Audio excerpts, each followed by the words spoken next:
Hello, everyone.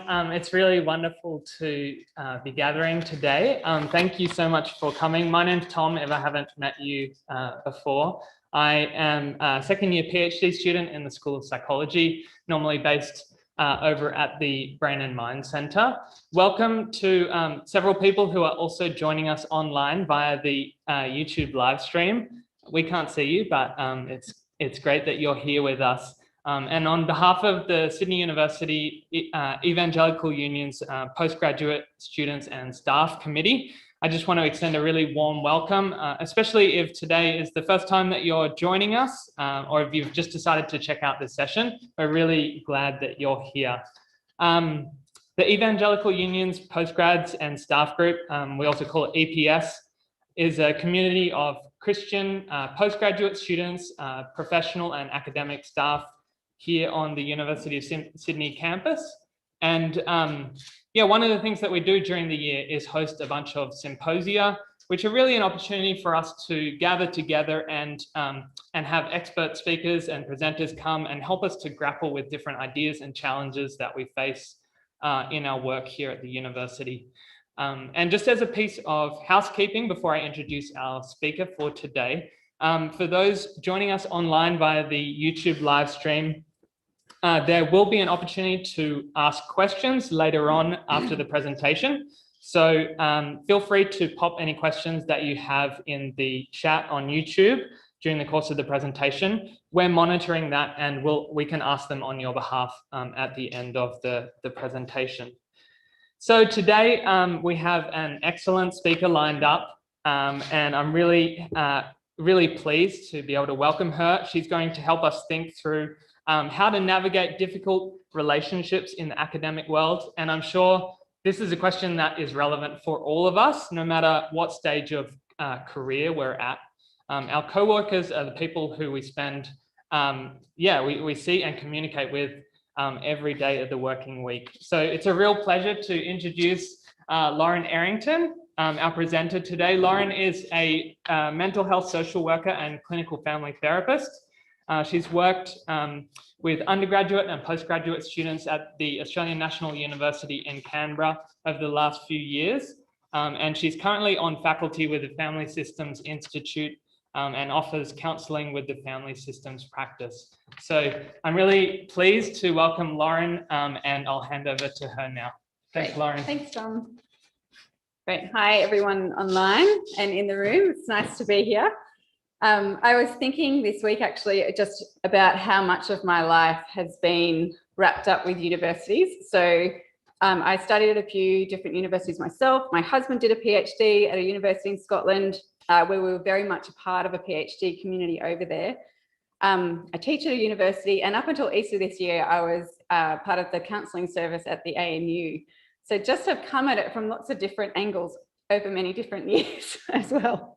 But along the way, I was just thinking, I've heard many stories from people for whom the university experience was not what they'd expected. For so many people, I think at all different levels, what seems really straightforward on paper about studying a topic or a discipline, it's often confounded by the reality that engaging in the academic world also means some pretty intense interpersonal challenges along the way. And for many, these relational experiences can end up undermining their confidence, getting in the way of their work, and sometimes even hijacking their professional pathway. And so it's my hope today that I'm able to pull together some thinking about these relationship challenges that studying and working at university brings, and draw on some of my own observations as well about what this looks like. And I hope that in doing this, that it really starts a conversation going about what it means to be people who actually approach your studies with relational astuteness and emotional maturity, which I'll talk a fair bit about, which in turn I actually think can really enhance the university experience, but also your academic focus when it goes well. So to begin with, I just want to help adjust our thinking from thinking about ourselves in silos, which it can really feel like that sometimes, I think, in our studies and in our work, to thinking in systems. And so what do I mean by systems? No matter what sort of work you do or where you do it, It's a given that you're going to be bumping up against other people in the process.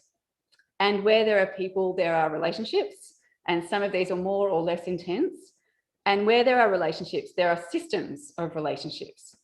And so when I talk about systems, I'm thinking about the way in which we don't live or operate in a vacuum, but that we are relationally connected to the people around us in a way that kind of ebbs and flows in natural patterns of relating as social beings.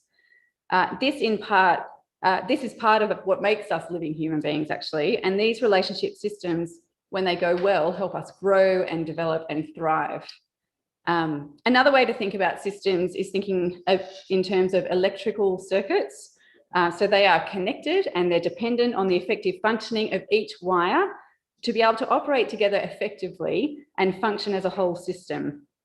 Or a humanities description of the same thing, the whole is greater than the sum of the parts. Now, in a system, most of this happens at an automatic level where we act and react to each other in a way that if things are pretty calm, it goes relatively unnoticed and operate, let me just get that, operate pretty smoothly. If all the wires, for example, are operating well, then there's no problem with the machine.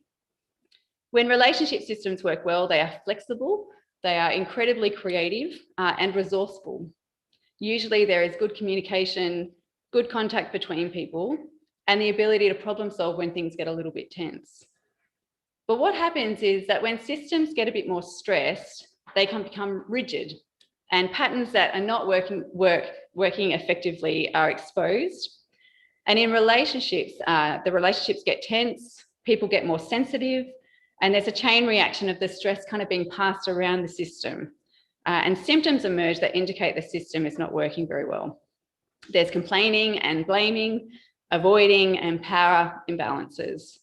And it's a little bit like the electrical circuits are starting to overheat and they're at risk of burning out. And in that case, some parts of the system can end up overcompensating for other parts of the system.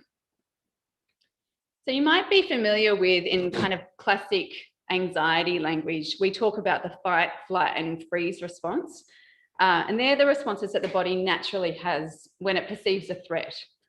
And it's similar in relationships. What we know about relationships is that when there is a threat or there is tension in a relationship, there are some predictable responses about how we respond automatically.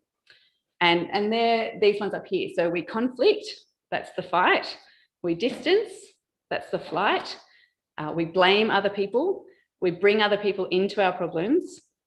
Or we can go into overdrive and try and do everything ourselves, or kind of underdrive and expect other people to do things for ourselves that we could otherwise do. So these are all automatic responses. So when relationships get a bit too tense or a bit too uncomfortable, they're all ways that we kind of move ourselves to get into a more comfortable position in relationships. What that does is help us resolve the tension, at least for a little while, and makes us feel better about the situation. So take, for example, hypothetically, a tricky relationship you might have with your mum. There might be some tension there. For example, you might be told, or it's implied, that you're not calling enough, visiting enough, staying long enough, sending flowers for long enough, you know, whatever it is. And these messages from your mum make you feel a bit uncomfortable. They might make you feel a little bit guilty, a bit cross, or a bit sad. So some of us respond to this in the relationship by having an argument with her. She doesn't really understand what's going on for you, and she really needs to know your side of what's going on. Some of us deal with this by creating a bit of distance in the relationship. So if I just ignore that for a little while, it won't get talked about again, and it'll be fine the next time I see her. Some of us blame others. What about my brother? He never visits. You know, what about him? Or we might bring other people into our problem as a way of getting them to agree with us. So let me tell you about how unreasonable my mum is being to me, you know, side with me over this. Or we might overfunction. So we call every day, or we underfunction. We end up asking other people to do what we can do ourselves. So substitute your mum in these examples for anyone else, and the same kinds of patterns can be replicated. So what do you do, for example, when things get tense with your friends or your partner? What about with your classmates or your colleagues? And what about with your supervisor?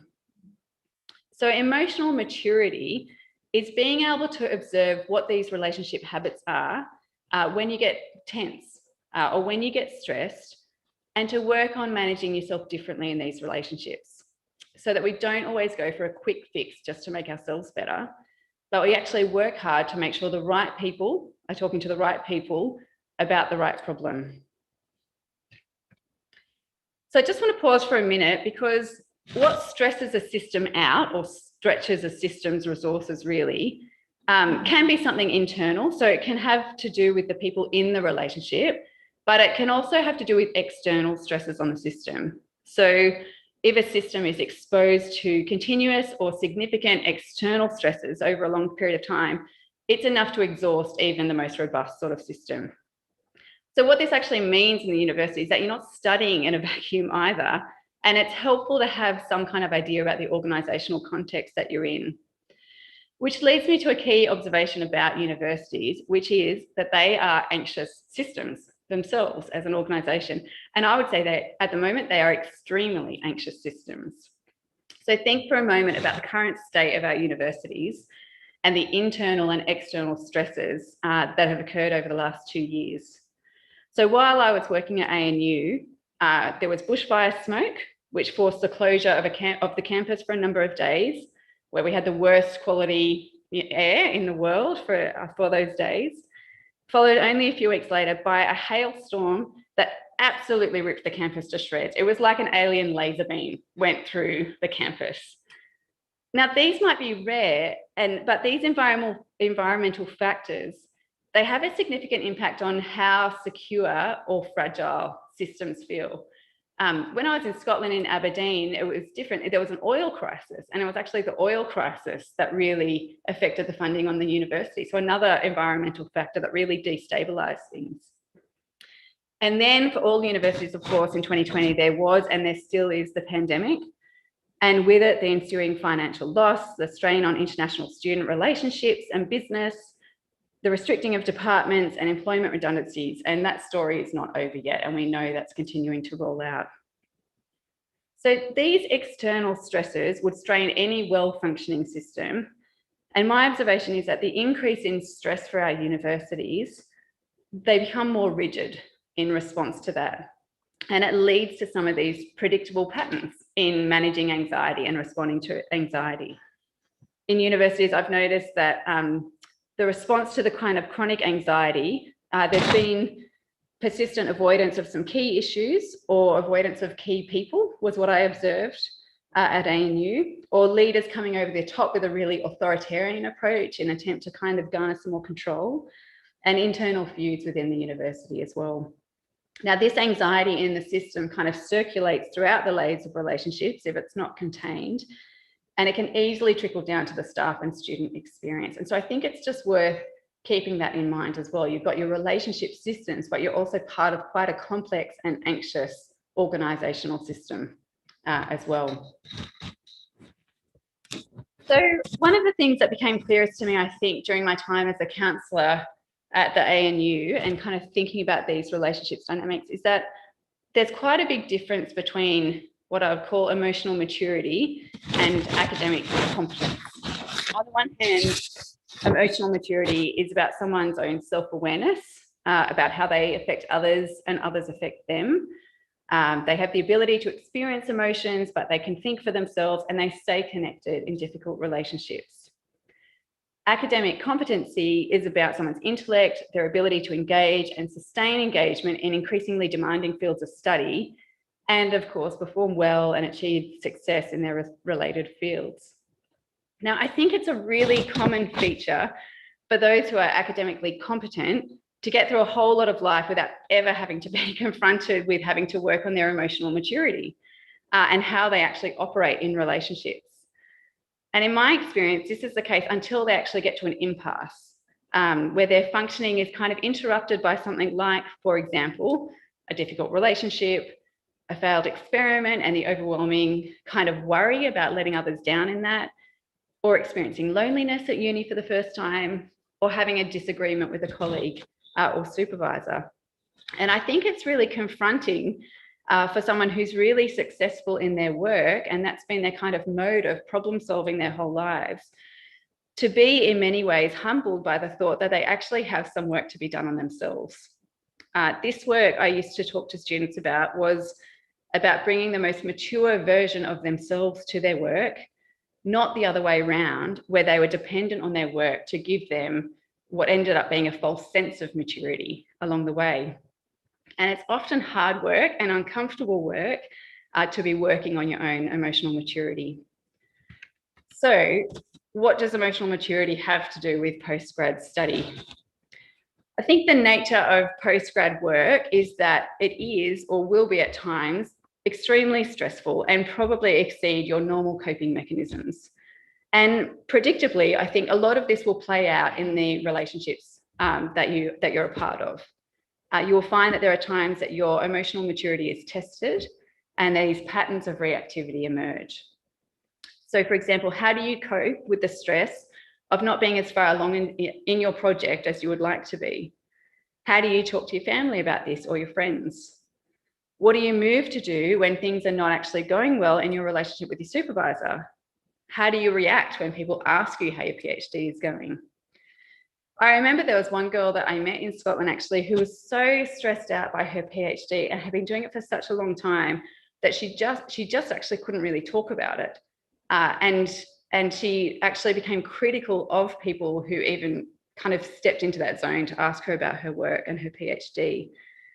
Now, when you think about this, that kind of shifting blame to others is a predictable response to the stress, but so is distancing and arguing and complaining to others as well. And I think if you slow down to observe yourself, it will be worth noticing which of these can sometimes be characterized in your own responses as well. So one of the key relationships that is obviously crucial for postgrads is with their supervisor. And my experience is it can really make or break someone's experience of doing a PhD and being at the university. My observations from working at ANU is that this is an extremely sensitive relationship and can be quite difficult. And so it's worth actually thinking about what's going on in this relationship. I think the first thing to remember is that staff and students are operating, as we talked about, in this anxious system of the university, and that the pressure of these systems can filter down to affect even this relationship. I think it's also worth noticing that the students' project takes a significant portion of their life energy and their focus and their time. And this intense focus, I think, inevitably means that they're sensitive to feedback on it because of the amount of energy that's going in it. But that the project is one of many that the supervisor is engaging with and overseeing. And it's just a reality that they're often just not as invested in your project as you are. And I think this dynamic alone can be extremely frustrating, that mismatch. In addition, I think by virtue of their position, supervisors have a lot of power. So the dependence on supervisors for projects to progress and even succeed means that the power imbalance between supervisor and student is quite significant and can leave the student quite disempowered. Like any relationship system, I think when the supervision relationship is going well, it is open and calm, there is good communication and it's flexible, that helps the student flourish. But when it is stressed, there are predictable patterns of reactivity that emerge. And if they actually continue to happen over time, it can actually interrupt your functioning and your work.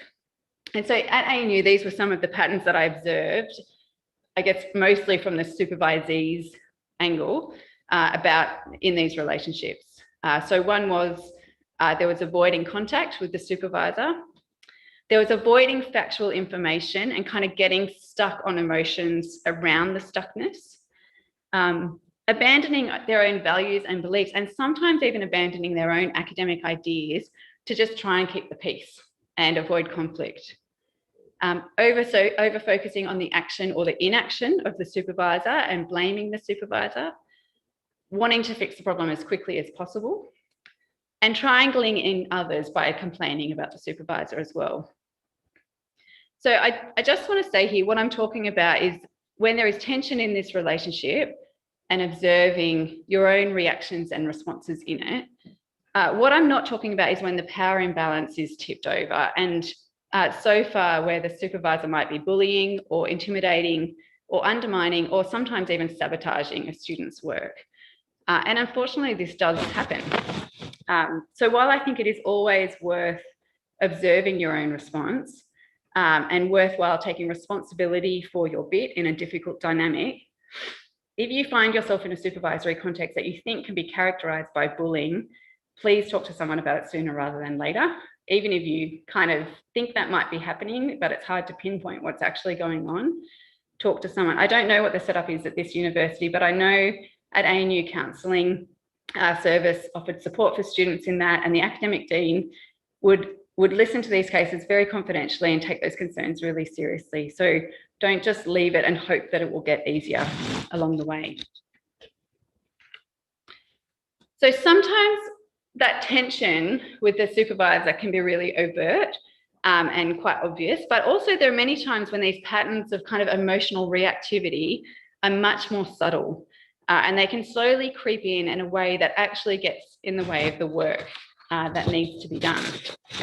So I'm going to share with you an example of a girl that I worked with who came to counselling for help with procrastination around her PhD work. So there's lots of ways you can tackle procrastination, and there's lots of kind of strategies and exercises that can kind of help kind of mobilize yourself kind of out of some of that stuckness. With this particular girl, I tracked what was happening around her procrastination, and it was really interesting what came out. So she described that she would receive negative feedback from her supervisor, and sometimes that was quite minor, but it would become quite a big thing for her. She would become quite anxious and quite upset about this. She tells a friend because she's feeling anxious and upset. And, you know, she complains about kind of how badly done she's been by the supervisor. That makes her calmer, right? Because she's shared the anxiety, reduces her own anxiety and the tension, and she feels a bit calmer. She feels a little bit better. She re-engages with her work. But she starts to avoid going over the feedback that the supervisor has given. And she's conscious of this, and this starts to worry her. And so she actually starts to put off the work. She starts to procrastinate. This stresses her out even more. Friends become concerned about the student. They also blame the supervisor for what's going on. And the student feels bolstered by their support. You know, she's got people on her side who agree with her. And so she's able to re-engage with her work. That makes her feel calmer. You know, she's got people on her side agreeing with her. But she starts to avoid meeting with the supervisor as well. And this, of course, we're not moving very much, are we, with those lights going on? This, of course, starts to stress her out because the anticipation of meeting with the supervisor gets bigger and bigger.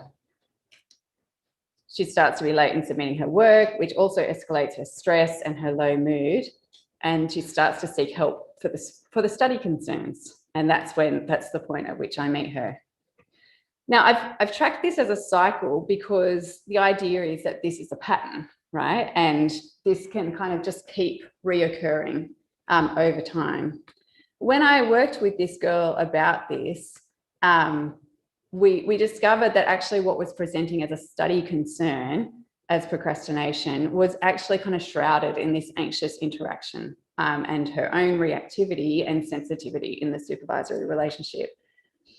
She observed that the only time she feels calmer in this process is when she has friends agreeing with her about the problem. But she also observes that her work is on a roller coaster that basically goes up and down with the relationships rather than her feeling in control of it. Now, there's a million ways a situation like this can play out. This is just one example. But what I find really interesting about this is that even an issue like procrastination or getting stuck on a topic or having writer's block can often be connected to our relationship sensitivities and these patterns of kind of reactivity. Now, I've borrowed this from a lady called Kathleen Smith, who's written an excellent book called Everything Isn't Terrible. And she has this chapter on your terrible boss. And it's a great book. But it introduces this idea that if emotional maturity is about raising your self-awareness about how you operate in relationships, and observing when and how you are reacting to tension, then one of the goals is actually about taking action based on your best thinking and your personal goals, rather than keeping on reacting out of your emotions and your reactivity. So I think this is a great description. So she talks about the difference between a relationship with a manager that's based on emotions over here, and that's when it's really a roller coaster of highs and lows. That sort of dependence on the manager for positive feedback can keep you dependent on praise. It can prevent you from evaluating yourself, because the evaluation is always about what other people are saying or how they're reacting to you. That actually prevents you from being able to assess how well your work is going along the way. Makes disagreement unbearable, just very low tolerance for disagreeing with people. And it's likely to end in conflict or distance, is my experience too. But she compares this to a work relationship, and I would say a supervisory relationship can be subbed in here as well, based on thinking, which is low in anxiety, so it's much calmer, staying focused on goals, so personal goals and work goals. It isn't threatened by outsiders. So that's because the person is doing their own thinking and they kind of own their own goals along the way.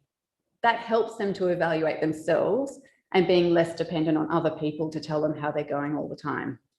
And it can survive disagreement.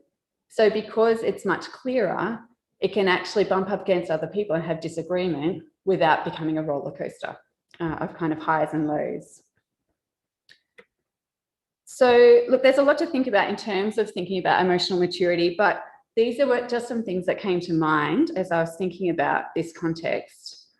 The first thing is observation of self in relationships. And I know I've said that again and again, but I can't really emphasize that enough, that a real starting point in thinking about this is really noticing what goes on for you in relationships. When do you feel uncomfortable?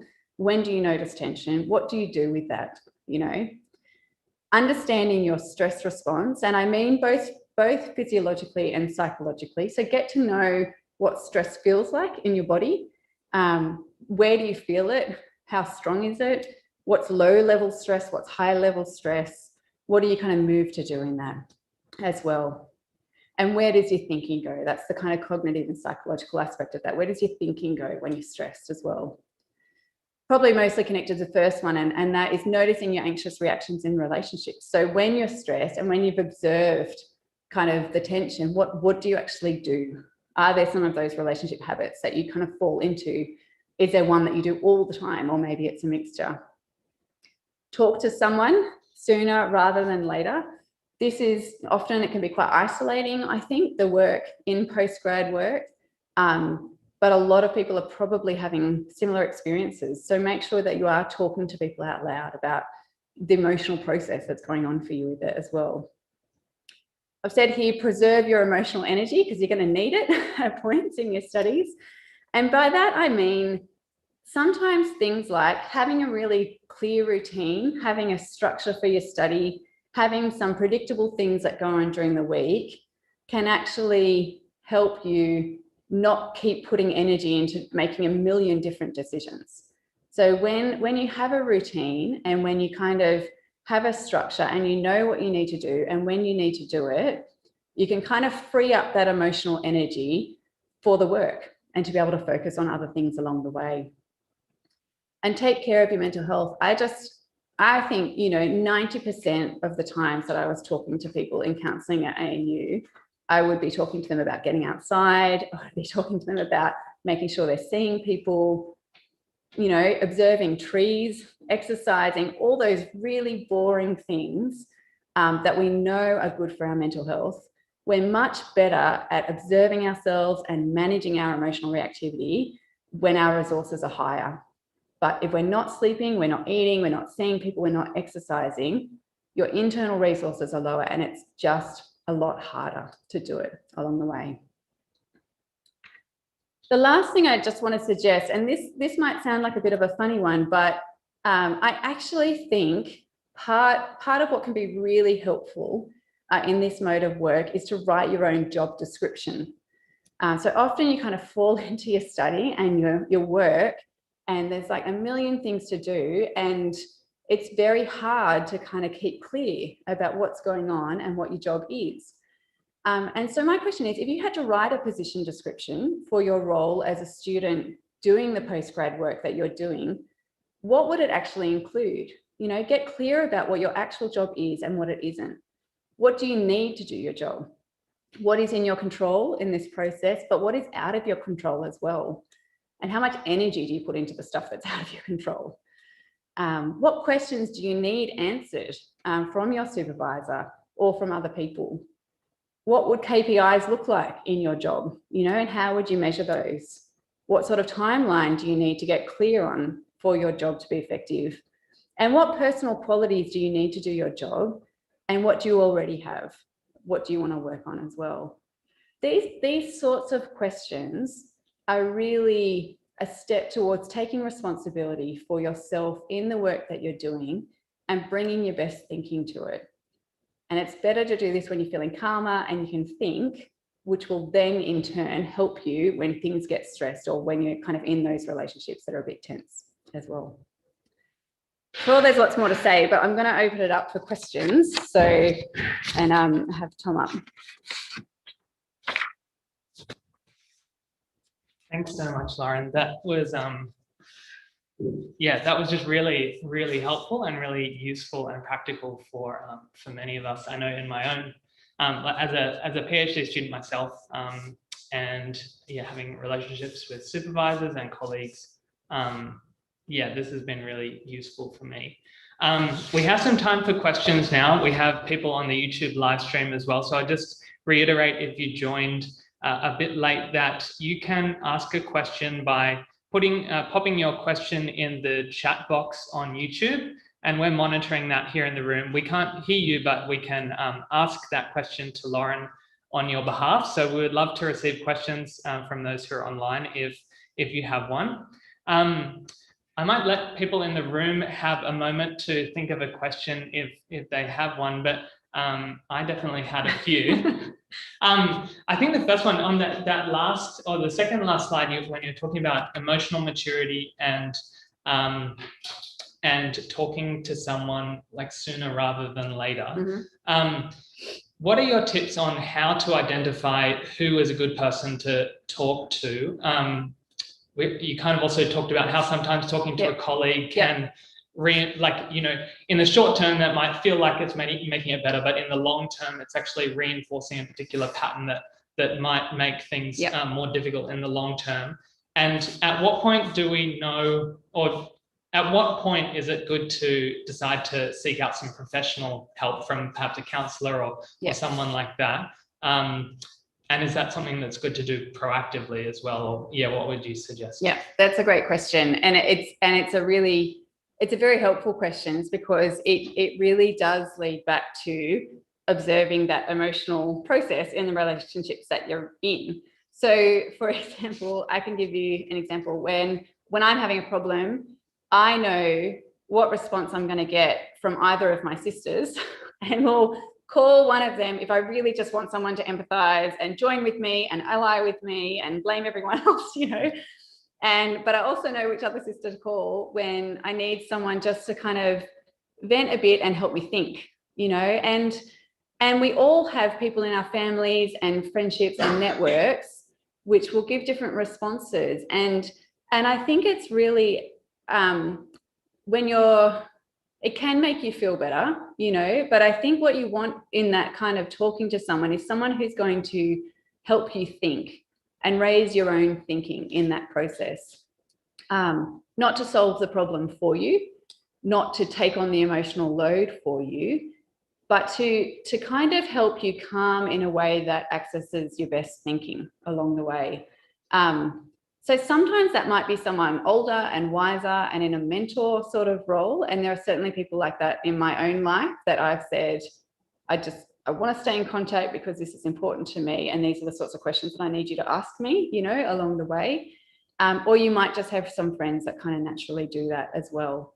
But so that's where that observation of self comes into that as well, about what are you attracted to? You know, we all have a pull to kind of be bolstered by someone's support, but really kind of thinking, because in the end, that's going to help build your own internal resources to manage that better in the future.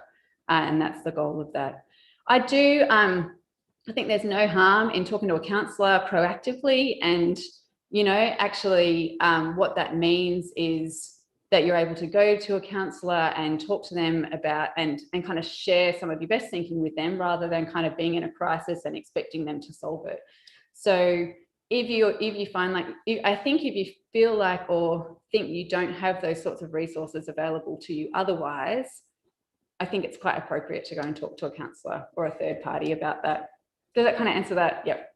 Tristan. Yeah, that's Thanks. great. That's great. And I will also mention that, yeah, the University of Sydney does have does provide a counselling and psychological services, which is available to students and staff free and confidentially, which is important to mention. Let me ask, does anyone here in the room or online have a question that they'd like to ask Lauren?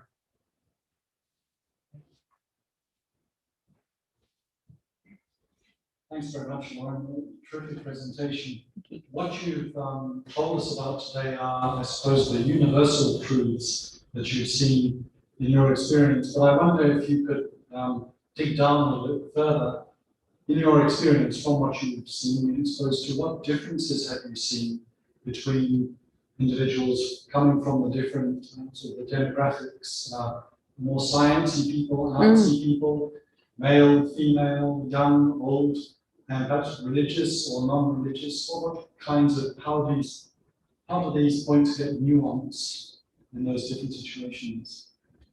That is such an interesting question. And, you know, it opens up all sorts of thinking for me. Like I worked with a lot of international students within the university context. And I don't think there's a simple answer to it. And partly I think because these are observations that we can make about human relationships across a whole lot of things.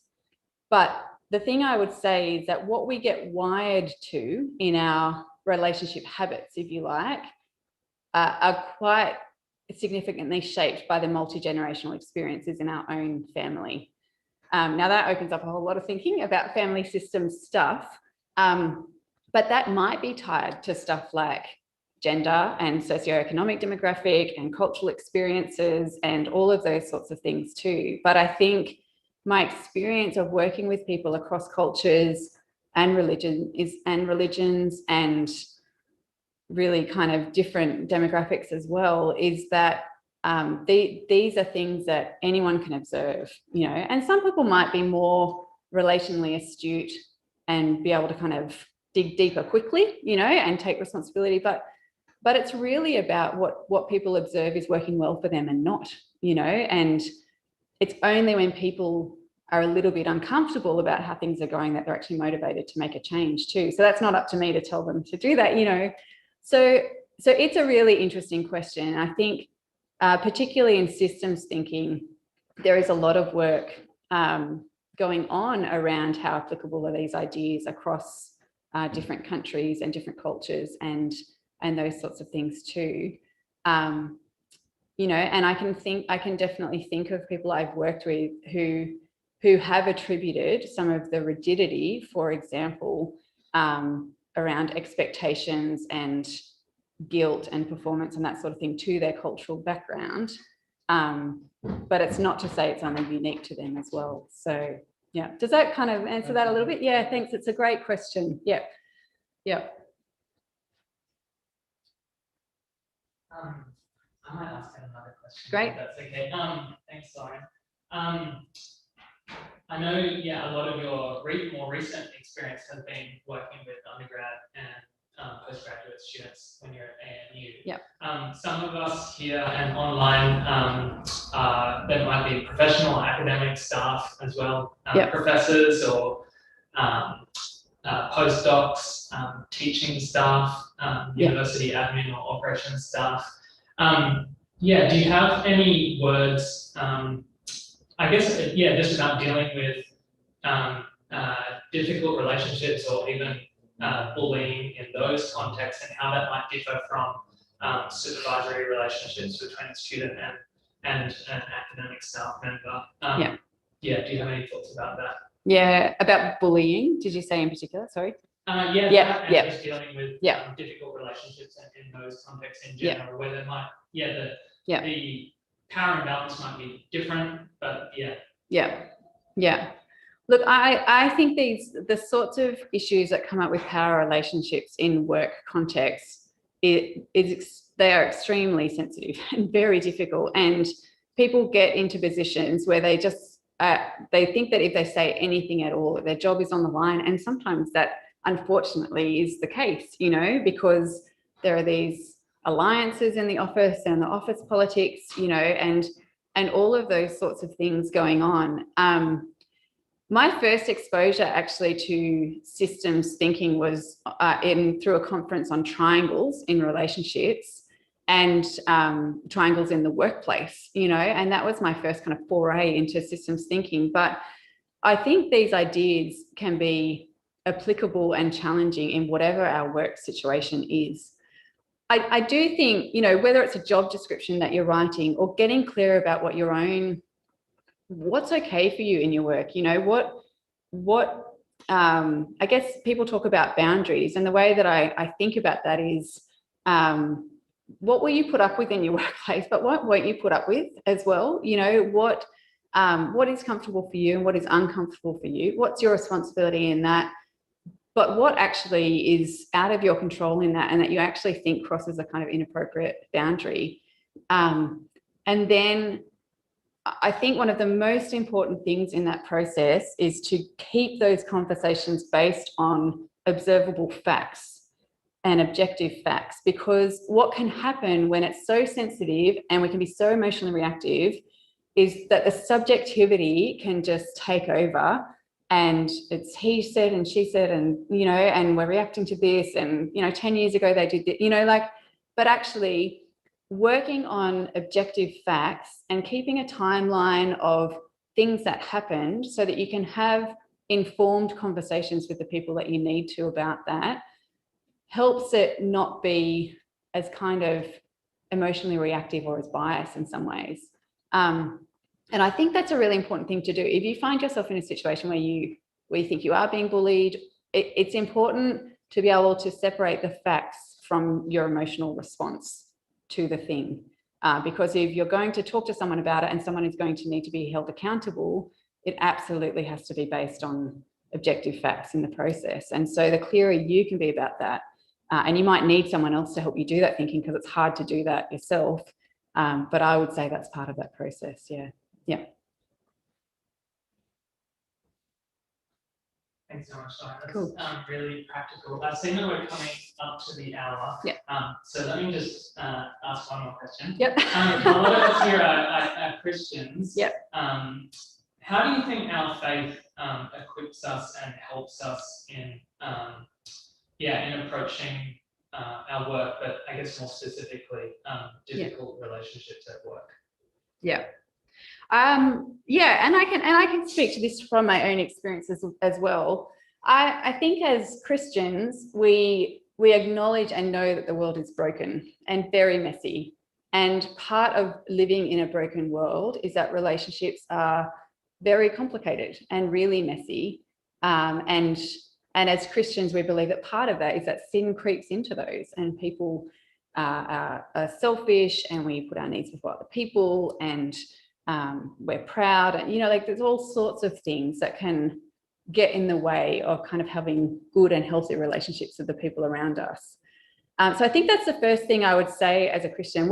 The reason I think systems thinking sits under scripture is because this, to me, makes sense of a broken world and broken relationships, and had some helpful descriptions about what that looks like, but also kind of what we can do in taking responsibility for our bit in that. And sometimes as Christians, I think that means being repentant, and, you know, and really working hard on being people who live for the glory of God.